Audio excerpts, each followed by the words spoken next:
Iran যুক্তরাষ্ট্র যুদ্ধের মাশুল গুনতে হচ্ছে ইরানি জনগণকে। সামগ্রিক বার্ষিক মূল্যস্ফীতি 66%, শুধু খাদ্যপণ্যে 134% মূল্যস্ফীতির প্রভাবে ইরানের সাধারণ গৃহস্থালিতে খাবারের তালিকা থেকে বাদ পড়ছে মাংস, দুগ্ধজাত পণ্য, কফি ইত্যাদি।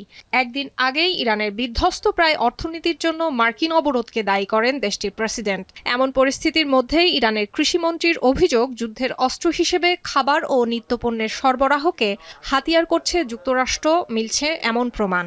با غذا کاری نداریم کاملا کذب هست مشخصا اینها کار داشتن با محموله‌های غذایی که برای ما যুদ্ধবিরতির মেয়াদ শেষ হতেই হরমুজ প্রণালীতে আবার একটি অজ্ঞাত জাহাজে ক্ষেপণাস্ত্র হামলার ঘটনায় নাবিক হতাহতের খবর পাওয়া গেছে। তবে এই হামলার পেছনে কারা দায়ী সে বিষয়ে কিছু জানা যায়নি। এর মধ্যে হরমুজে একটি আমিরাতি তেল ট্যাংকার আটকের খবর দিয়েছে ইরানের রাষ্ট্রীয় সংবাদ মাধ্যম।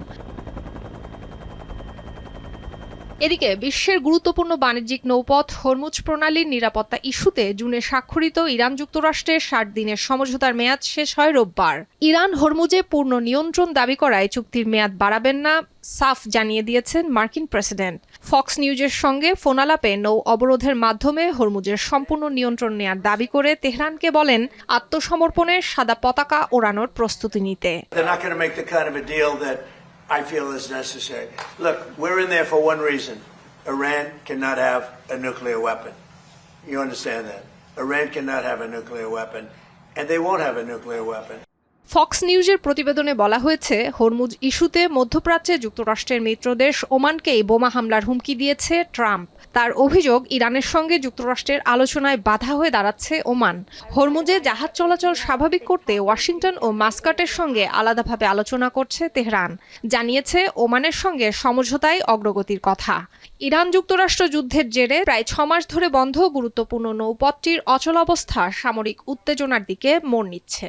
ফের যুদ্ধ শুরু হতে পারে বলে আশঙ্কা বিশ্লেষকদের। Both sides are essentially making maximalist demands on each other. The Iranians have said that they want to maximize their control of the Strait of Hormuz and charge tolls and maybe Hormuz সংকট সমাধানে আলোচনার পূর্বশর্ত হিসেবে যুক্তরাষ্ট্রকে নির্ধারিত সময়ের আগে মেয়াদোত্তীর্ণ সমঝোতা স্মারকটির সমস্ত ধারা কার্যকর করতে হবে বলছে তেহরান। এ কাজে ওয়াশিংটনকে মাত্র কয়েক সপ্তাহ সময় বেঁধে দিয়ে ইরানের সশস্ত্র অভিজাত বাহিনীর হুমকি, নির্দিষ্ট সময় শেষে সামরিক পদক্ষেপ নিতেও পিছপা হবে না আইআরজিসি। যদিও ট্রাম্পের দাবি, তার প্রশাসন আইআরজিসির সঙ্গে গোপনে সরাসরি যোগাযোগ রাখছে, তাই যুদ্ধ শেষ করার কোনো তাড়া নেই তার। দাবিটি নাকচ করেছে যদিও আইআরজিসি। সুলতানা দিনা, এখন বিশ্ব।